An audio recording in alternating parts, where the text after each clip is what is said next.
जी mic ले लीजिए। जी मेरा नाम पंकज है। पंकज जी, सर्वप्रथम आज सवेरे से अलग अलग सेशन आपने चलाए हैं और बधाई भी देना चाहूँगा मैं न्यूज़ 18 चैनल को, जो डायमंड स्टेट की एक परिकल्पना आपने दिमाग में रखते हुए आज अलग अलग मंत्रिमंडल के सभी हमारे मुख्यमंत्री जी से शुरुआत करी और अभी आखिरी सेशन के अंदर मेरे को भी आपके बीच यहाँ पर उपस्थित होने का मौका मिला। सर्वप्रथम मैं धन्यवाद भी दूंगा और आपसे जिक्र करना चाहूँगा, अभी जो देश की बदलती हुई तस्वीर है, प्रदेश की बदलती हुई तस्वीर है और इस तेज गति से बढ़ते हुए इस विकास की दौड़ में यदि हमारा सीमांत जिला भी पीछे रह जाए तो ये न्याय नहीं होगा हमारे बाड़मेर जिले और हमारे गुड़ामालानी जैसे सीमांत जिले से सटे हुए उस भूभाग का।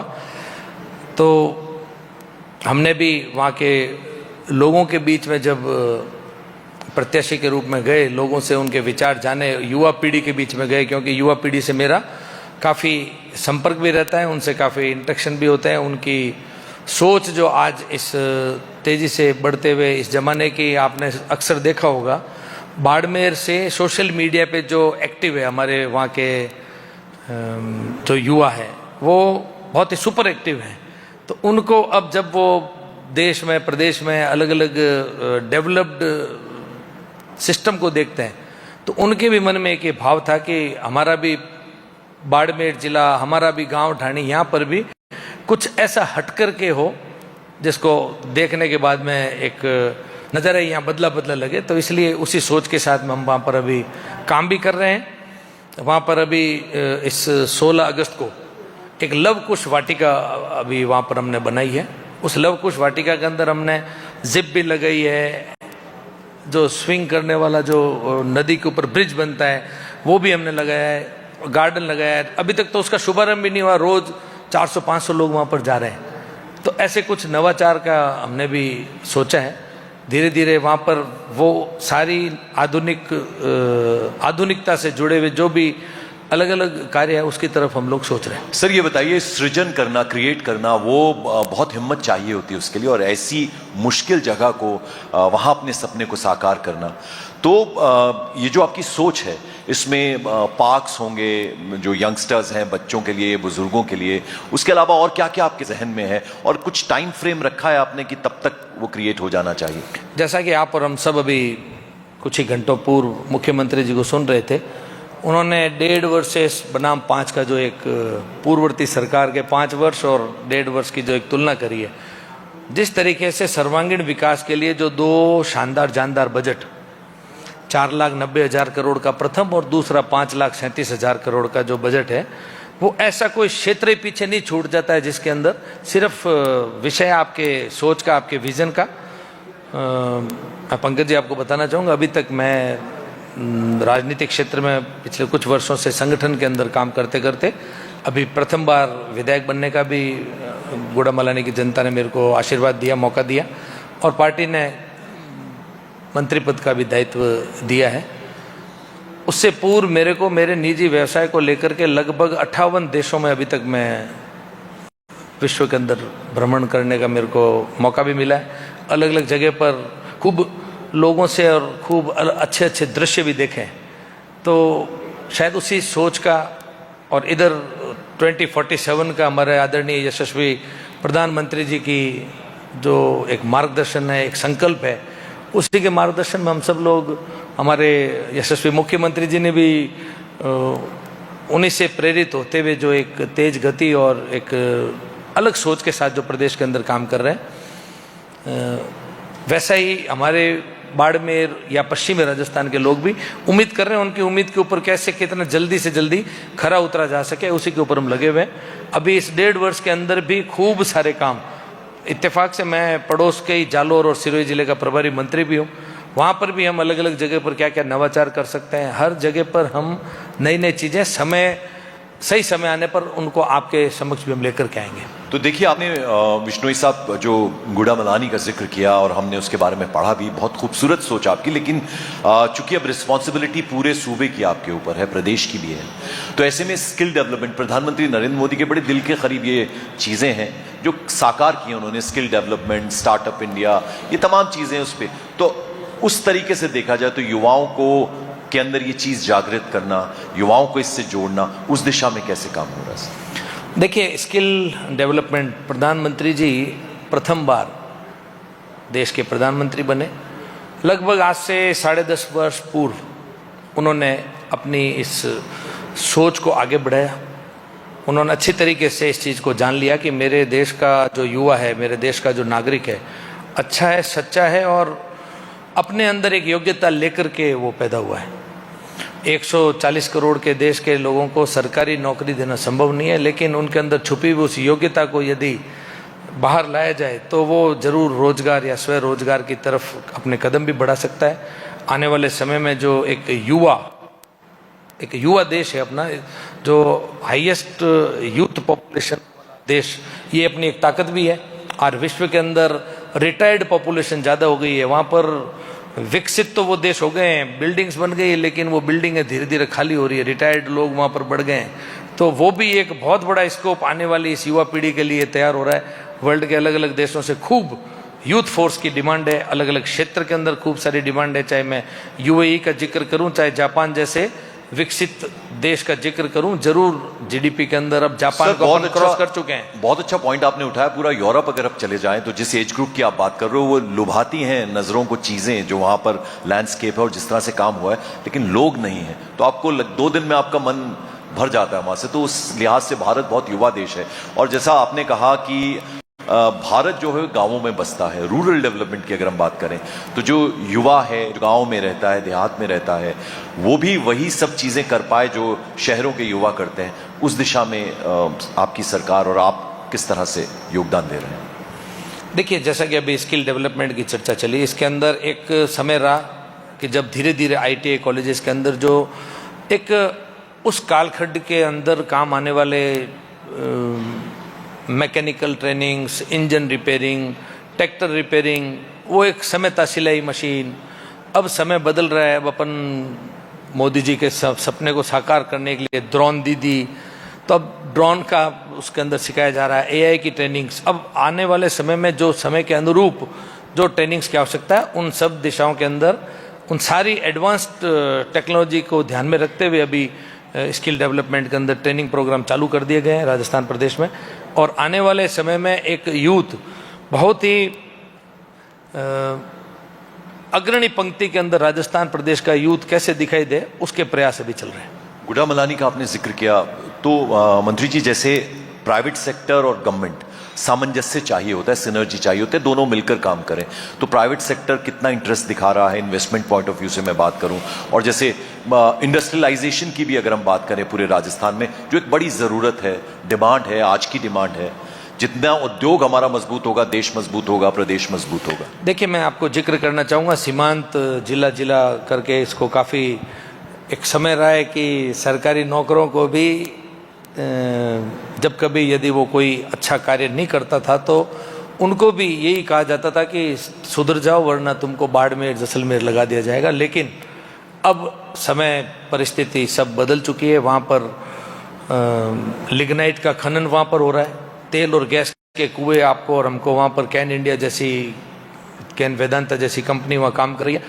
और एक जो लंबा हाईवे भारतमाला के नाम से 3 रिफाइनरी को जोड़ने वाला हाईवे आदरणीय प्रधानमंत्री नरेंद्र मोदी जी की सोच के उन्होंने अमृतसर, पचपदरा और जामनगर इन 3 रिफाइनरी को जोड़ा है। और मैं आपको, मेरे को ये बताते हुए बड़ी खुशी है कि पचपदरा की रिफाइनरी है जो B6 स्टैंडर्ड की सबसे अति आधुनिक रिफाइनरी हमको बालोतरा बाड़मेर जिले के अंदर एक उपहार के रूप में हमको मिली है। उस रिफाइनरी से जुड़े हुए आगे आने वाले समय में लाखों करोड़ों के व्यवसाय तो वहाँ पर आने वाले ही हैं। उसके सब्सिडरी जो प्रोडक्ट्स जो बनेंगे वो तो व्यापार वहाँ पर आएगा ही। साथ ही साथ इन कंपनीज के अंदर भी खूब युवाओं को वहाँ पर मौका मिला है। अपनी अलग अलग जरूर, क्योंकि तकनीकी काम है, उनकी एजुकेशन लेवल वो होना चाहिए जो इन कंपनी को रिक्वायरमेंट्स है, अन्यथा उन कंपनी को बाहर से भी आउटसोर्स करके लोग लेके आने पड़ते हैं। अभी मैं हाल ही में 15 दिन 20 दिन पुरानी बात का जिक्र करूंगा। एक रोजगार मेला मैंने गुड़ामलनी के अंदर एक रोजगार मेला लगाया, वहाँ पर लगभग 7,500 समथिंग रजिस्ट्रेशन हुए ऑनलाइन, और इंस्टेंटली लगभग राजस्थान से तो थी बड़ी बड़ी सारी कंपनीज, कुछ गुजरात, कुछ अपने देश के अलग अलग भागों से, एक दो दुबई की भी कंपनी, वहाँ पर लगभग 66 कंपनीज ने वहाँ पर अपना पार्टिसिपेशन किया। 2700 युवाओं को तुरंत वहाँ पर एक ही दिन में एक रोजगार मिला। इसका ये जो एक प्रयोग है जो कि हमने सीमांत जिले की तरफ किया, अब इस प्रयोग को, क्योंकि उद्योग का भी दायित्व हमारे पास है, तो अलग अलग जगह पर आज ही मेरे पास उन कंपनीज का फ़ोन था कि और अपने को किस किस संभाग के अंदर, हम अलग अलग संभाग के अंदर ये रोजगार मेले दूर दराज बैठे हुए गांव के अंदर, अलग अलग विधानसभा क्षेत्रों के अंदर हम करेंगे। ये जिला हेडक्वार्टर पर तो एक अपॉर्चुनिटी मिलती है, लेकिन उनको कैसे हम नीचे गांव तक पहुंचा सके उसका भी हम प्रयास करेंगे। विश्नोई साहब, मैं आपके चेहरे को देख रहा हूं तो ईश्वर में जो आपकी आस्था है वो दिख रही है आपको देखकर। मुख्यमंत्री जी के बारे में भी आपने कहीं कहा था, ये कहा था कि वो कृष्ण के उपासक है, इतनी प्रार्थना करते हैं कि इतनी बारिश हो जाती है कि फिर उसे रोकने के लिए भगवान इंद्र की उपासना करनी पड़ती है, वापस हाथ जोड़ने पड़ते हैं। तो कहीं ऐसा तो नहीं कि बारिश तो ये सिर्फ बारिश के लिए, या जितनी समस्याएं हैं स्वास्थ्य, शिक्षा, रोजगार, उसके लिए भी होना चाहिए? देखिए, मुख्यमंत्री जी जब प्रदेश महामंत्री हुआ करते थे और मेरे पास भी प्रदेश मंत्री का दायित्व था, बड़ा लंबा हमारा संगठन का हमने साथ में काम किया है, उनके मार्गदर्शन में तब से हम काम कर रहे हैं, तो एक लंबा तजुर्बा हमारा जुड़ा हुआ। मैं उनको आज से नहीं, उसी समय से बहुत अच्छे से जानता, और मुख्यमंत्री का और या पहली बार विधायक का चुनाव लड़ने से पहले वो हमारे जोधपुर संभाग के प्रभारी भी हुआ करते थे, तो पूरे जोधपुर संभाग में हमारा रात और दिन साथ काम करने का भी काम पड़ा है। मैं उनको बहुत समीप से जानता हूँ, तो ईश्वरीय कृपा, बाबा श्याम की कृपा वो सदैव भी उनके ऊपर बनी हुई है। हम कई बार बात करते हैं तो अक्सर वो इस चीज़ का जिक्र भी करते हैं। पिछले वर्ष भी आप देख लीजिए बारिश खूब हुई, इस वर्ष भी बारिश नहीं हुई है, बांध भी अलर्ट जोन से ऊपर आए हैं। तो जब खूब बारिश हुई तो तब वापस उन्होंने कहीं कहीं पर प्रार्थना करी वापस कि अब थोड़े दिन होल्ड भी करनी चाहिए बारिश को। तो बिल्कुल ये एकदम परिस्थिति है जो मैं बता रहा हूँ आपको। अच्छा, ये बताइए कि 15 दिसंबर 2023 अगर मैं सही हूं तो आपकी सरकार बनी थी, और मुख्यमंत्री जी का जन्मदिन भी होता है 15 दिसंबर। तो ये बताइए कि जब आप पिछली सरकार से सब कुछ वो आपको सौंपा जाता है और अगली सरकार आप चलाते हैं, तो कुछ अच्छा काम भी किया था उस सरकार ने, या जो बैगेज में आपको चीजें मिली, बहुत सारी समस्याएं, बहुत सारी प्रॉब्लम, क्योंकि अभी 19 महीने होने को आ रहे हैं आपको, तो कितनी समस्याएं आपको मिली जिनका समाधान आपने इन 19 महीनों के अंदर अंदर किया है? देखिए, कुछ अच्छे काम भी किए क्या? आप पूर्ववर्ती सरकार की चर्चा करना चाहेंगे तो जैसे अक्सर हमारे विपक्षी लोग वो अक्सर वाजपेयी जी की चर्चा करते हैं। ग्रामीण सड़कों से वाजपेयी जी ने जोड़ा, नदियों से नदियां जोड़ने का उनका एक सपना था, केसीसी किसान क्रेडिट कार्ड हमको वाजपेयी जी ने, तो हमारे विपक्षी दल के लोग भी उनकी तारीफ करते हैं। एक कालखंड था जब, ठीक है, कंट्री विद नथिंग, जब देश के अंदर कुछ भी नहीं था, करने के लिए बहुत कुछ था, तब कंप्यूटर का जमाना शुरू हुआ था। सुनने में आता है राजीव जी कंप्यूटर लेकर के आए, जरूर ऐसे कुछ अच्छे काम भी अपन ने सुने हैं, लेकिन पूर्ववर्ती सरकार की यदि चर्चा करें तो मेरे को तो होटल वाला एक तो सीन ज़्यादा याद आता है। होटलें खूब उन्होंने देखी थी, ये मौके हम लोगों को पता नहीं, हम अक्सर उनका जिक्र करते थे। और भ्रष्टाचार की पराकाष्ठा से आपने, हमने सबने बड़ा खुला खुला उनका देखा है। और बाकी तो सवेरे और भी काफ़ी चर्चाएं उनकी हुई थी। विपक्ष के लोगों की शिक्षा मंत्री के सामने ही मेरे को ध्यान में आ रहा है, मैं तो मुख्यमंत्री और शिक्षा मंत्री की मौजूदगी के अंदर ही शिक्षकों ने कह दिया था हमसे पैसे लिए गए थे। तो ऐसे कुछ सिलसिले मेरे को जरूर थोड़ा मैं आपसे समझना चाहूंगा। राजस्थान का जब भी जिक्र होता है तो अतिथि देवो भव, ये इसके लिए जाना जाता है भारत, और राजस्थान उसका एक बहुत बड़ा उदाहरण, एग्जाम्पल है। अलावा टूरिस्ट डेस्टिनेशन के रत्नों की मैं बात करूं, इतने सारे आभूषण, राजस्थानी परंपरा पिछले कई वर्षों से चली आ रही है, हजारों वर्षों से चली आ रही है, तो और किस किस दिशा में राजस्थान जो है अब आगे आने वाले वक्त में पूरी दुनिया में पहचान होगी उसकी? देखिए, अभी राइजिंग राजस्थान का एक बहुत ही साहसी कदम हमारे मुख्यमंत्री जी ने प्रथम वर्ष सरकार बनते ही ये कदम उठाया। सिर्फ कदम ही नहीं उठाया, उसके अंदर खूब सारे थेमेटिक सेशन भी चले, वो चाहे खनिज क्षेत्र का हो, चाहे कृषि क्षेत्र का हो, चाहे वो टूरिज्म का हो, चाहे वो उद्योग के अलग अलग दिशा के अंदर जितने भी आईटी से जुड़ा हुआ विषय भी उसमें कवर किया है। सारी दिशाओं को कैसे हम कवर कर सकते हैं। यदि मैं अभी जिक्र आपको रिफाइनरी का कर रहा था, तो ये पेट्रोलियम हब भी वहाँ पर बनाया जाएगा। आने वाले समय में ये जो दिल्ली मुंबई फ्रेट कॉरिडोर है, यहाँ पर बहुत सारे, जैसे अपन विदेश की धरती में हाईवेज के ऊपर ही सारा लॉजिस्टिक सिस्टम होता है, कंपनीज का सभी सेटअप अपन हाईवे के ऊपर ही देखते हैं। बड़ी आधुनिक तकनीक के जो पेट्रोल पंप बने हुए हैं, आप में से कितनों ने गौर किया नहीं किया, वहाँ पर विदेश की धरती के अंदर जैसे हाईवेज के ऊपर हेलीपैड बने हुए होते हैं, इन पेट्रोल पंपों के ऊपर भी हेलीपैड बनाए हुए हैं। तो आने वाले समय के अंदर राजस्थान प्रदेश के अंदर खूब सारी दिशाएं, चाहे मैं खनिज क्षेत्र की बात करूं, अभी हमारा खनिज जो रॉ मटेरियल है वो गुजरात के मोरबी में जाता है। आने वाले समय के अंदर एक दूसरा मोरबी राजस्थान ना बन जाए। आने वाले समय के अंदर टूरिज्म के लिए खूब नए नए डेस्टिनेशन लेडीज एंड जेंटलमैन, में एक बार जोरदार तालियां हो जानी चाहिए मंत्री जी के लिए। देखिए, जब इतनी अच्छी सोच हो तो प्रदेश का विकास निश्चित तौर पर होता है। तो ये एक युवा सोच है और प्रदेश के हित के लिए तो बहुत अच्छी बात है। अब अच्छी बातें तो बहुत हो गई मंत्री जी। हनुमान बेनीवाल जी पिछले कई दिनों से, लगभग 100 दिन हो गए अगर मैं गलत नहीं हूं, प्रदर्शन वो कर रहे हैं और आपके बारे में बोलने में थोड़े ज्यादा मुखर रहते हैं। वो कहते हैं पुलिस भर्ती की जो परीक्षा वो आपकी वजह से रद्द नहीं हो रही, तो ये आपके लिए ज्यादा वो हमलावर होते हैं। सर्वप्रथम मेरे को याद आ रहा है, नई सहेगा राजस्थान एक अभियान के रूप में भारतीय जनता पार्टी के कार्यकर्ता रोड पर निकले, गांव गांव, ढाणी ढाणी, बूथ बूथ तक गए जी। ये परीक्षा वाला विषय, पेपर लीक का विषय, विशुद्ध रूप से भारतीय जनता पार्टी के द्वारा उठाया हुआ विषय है। और मुख्यमंत्री जी ने जैसा कि अभी बताया, 15 तारीख को शपथ लेते ही 16 तारीख को एसआईटी का गठन, पेपर लीक के खिलाफ जो कठोर कदम उठाने, अभी तक एक भी पेपर लीक नहीं हुआ।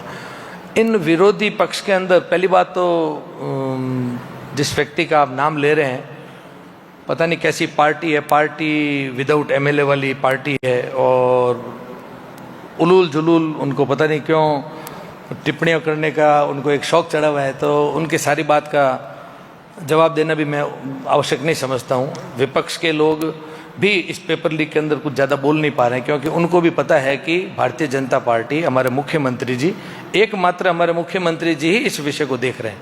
दूसरे किसी भी मंत्री, कोई भी विधायक, कोई भी संगठन के व्यक्ति का इस विषय पे लेने देने नहीं है। वो सक्षम है इस पूरे विषय को बहुत अच्छे तरीके से हैंडल करने में भी, और आगे आने वाले समय में युवाओं के अंदर एक विश्वास जो जमा है पिछले 19 महीने में, मुख्यमंत्री जी की तरफ से कोई भी कमी भी नहीं छोड़ी हुई है। तो विपक्ष के साथियों को तो मेरा ये सुझाव है कि उनको ज़्यादा चिंता नहीं करनी चाहिए।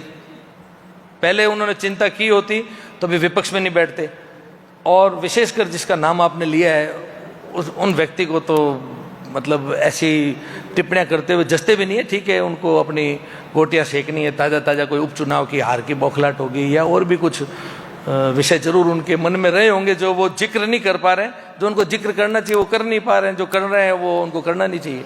प्रधानमंत्री जी जब भी विदेशों में जाते हैं तो वो इन्वेस्टमेंट्स के लिए एनआरआई से भी कहते हैं कि भारत आए, बहुत सारी अपार जो हैं संभावनाएं हैं भारत में, आइए इन्वेस्ट कीजिए। तो चलिए, प्रधानमंत्री जी कहते हैं और ऐसा हो भी रहा है। लेकिन अब जिस तरह से ये टैरिफ विवाद जो आजकल जोरों पे है, ट्रंप साहब ने कहा है, राजस्थान की मैं पढ़ रहा था कि 18,000 करोड़ का निर्यात करता था अकेला राजस्थान। इसका ये जो टैरिफ है, इसका कितना असर पड़ेगा? देखिए, ग्लोबल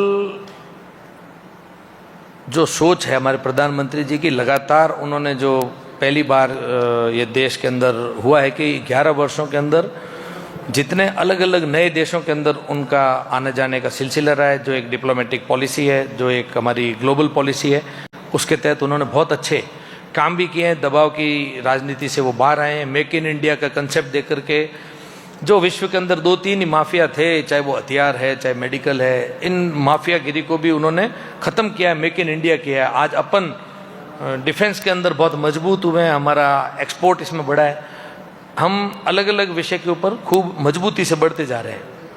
तो ट्रम्प साहब ने अभी जैसा अमेरिका के प्रेसिडेंट दूसरी बार बनते ही जो टैरिफ उन्होंने एप्लीकेबल किए हैं, उनके टैरिफ ऊपर नीचे भी होते हैं, वो धीरे धीरे उस चीज़ को बहुत ही जल्द समझ भी जाएंगे।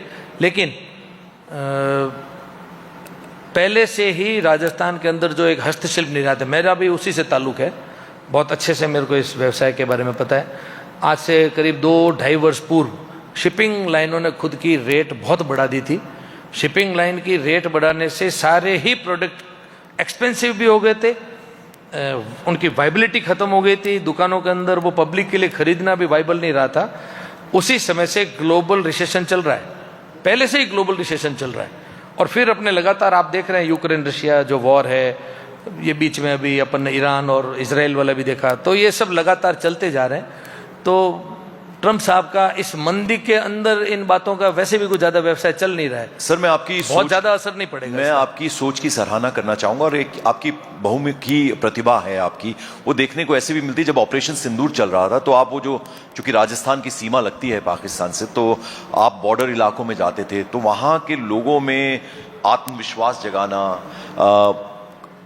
कैसे उसको किया आपने, और क्या वो सोच कैसे आई कि आपको जाना है इन तमाम बॉर्डर इलाकों में? देखिए, हम लोगों की बचपन से परवरिश बॉर्डर के ऊपर ही, हम तो खेलते खेलते बड़े हुए हैं। और उन गांवों के अंदर हमारे जो मजबूत, क्योंकि बड़े संघर्ष भरा जीवन बॉर्डर के ऊपर जो व्यक्ति रहा है, और विशेषकर मैं बाड़मेर जैसलमेर जो सीमांत जिला, जहाँ पर पानी की तकलीफ, एक एक बूंद पानी की जो हम लोगों को महत्व पता है, वो कोई अंदाज़ा भी नहीं लगा सकता है।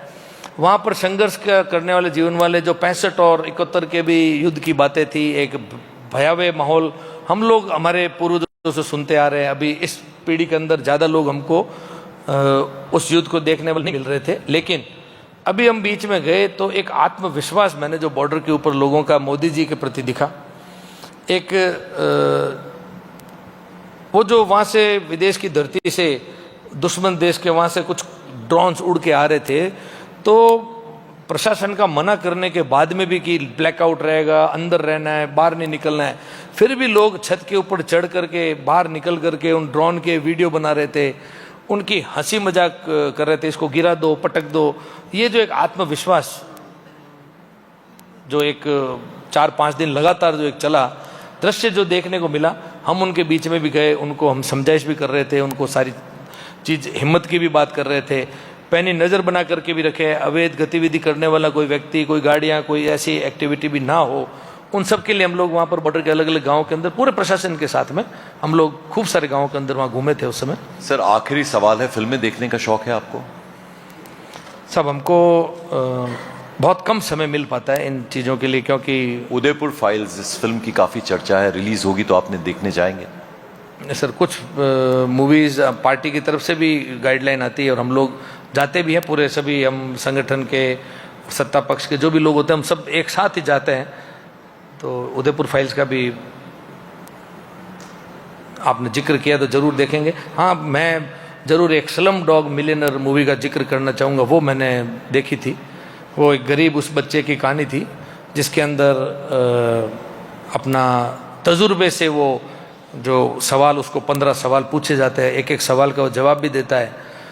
तो पूरे 1 करोड़ रुपए जीतने के बाद में उसको पुलिस के हवाले कर दिया जाता है कि इसने कहाँ से नकल करी, कहाँ से इन सारे सवालों के जवाब दिए। तब एक एक सवाल का जब वहाँ पर पुलिस अधिकारी द्वारा पूछा जा रहा था, एक उसमें सवाल था कि जो डॉलर के ऊपर बने हुए तस्वीर जो है उनका नाम क्या है, ABCD 4 ऑप्शन दे दिए। तब वो पुलिस अधिकारी को अपना दृश्य बता रहा था, बॉम्बे के अंडर जो रेलवे ट्रैक बना हुआ था, वहाँ पर एक अंधा भिखारी बच्चा भीख मांग रहा होता है, और वो दौड़ते दौड़ते जाता है और बोलता है, देख देख मेरे को आज किसी ने डॉलर दिया है। तो उस अंधे बच्चे ने कहा, मेरे को भी इसके ऊपर हाथ फेरने दे, इसके ऊपर जो बनी हुई बेंजामिन फ्रैंकलिन की जो तस्वीर है, मेरे को भी उसके ऊपर हाथ फेरने दे। तो उसने भी उसके अंदर सी में जो बेंजामिन फ्रैंकलिन था उसने उस बटन को दबा करके तो पूरा अपने जीवन के अंदर सारे तजुर्बों के साथ में उसने उन्हीं 15 सवालों के जवाब भी दिए और काफ़ी सीखने योग्य ये एक ग्लोबल काफ़ी उसने विश्नोई साहब- ऑस्कर अवार्ड्स जीते हैं उस मूवी ने। विश्नोई साहब, आपने इतना खूबसूरत सपना देखा अपनी कॉन्स्टिट्यूएंसी के लिए, पूरे राजस्थान के लिए, वो साकार हो, हम ऐसी कामना करते हैं। आप हमारे मंच पे आए, बहुत बहुत शुक्रिया आपका, थैंक यू सो मच। बहुत बहुत धन्यवाद जोरदार तालियां। पंकज जी, बहुत बहुत धन्यवाद। आपसे अनुरोध है, कृपया आप मंच पे रहें। मैं अनुरोध करूंगा हमारे एग्जीक्यूटिव एडिटर अमिताभ सिन्हा से, कृपया मंच पर आएं और मंत्री जी को धन्यवाद ज्ञापित करें।